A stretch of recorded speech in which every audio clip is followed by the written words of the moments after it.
We want to bring in a different element of this as we are trying to dissect what happened out there on the bridge over Tempe Town Lake. Susan with 3 on Your Side has been doing some research, making some calls and emails about some of the safety precautions that are in place to try to prevent something like this. And Susan, it's amazing to think about how many agencies and how many entities are impacted by this, from up in the sky, the FAA, dealing with the airport and the proximity of this fire, to those who are responsible for making sure that these railroads are secure.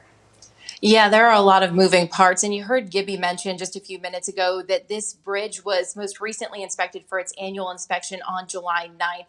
And we don't know if any deficiencies or issues were uncovered by that inspection, but we've reached out to Union Pacific to request a copy of that inspection report to see what it actually entails. Now, the railroad says it also does visual inspections of bridges every 30 days. According to the railroad's website, Union Pacific has 400 inspectors to do these inspections across thousands of miles of tracks. And the railroad says it has made considerable safety improvements, reducing reportable derailments across its network by 40% from 2000 to 2016. So something they're obviously very focused on.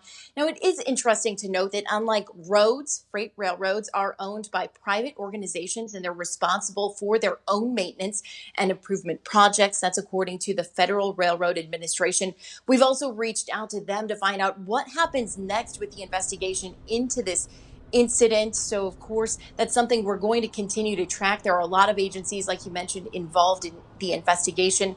Also, very important to note that we don't know what caused today's derailment. So we're asking a lot about these inspections, but we don't know if there was a failure on the railroad tracks, on the bridge, that led to this. So let's just keep that in mind as we're continuing to gather information. We will, of course, keep you posted just as soon as we learn anything new.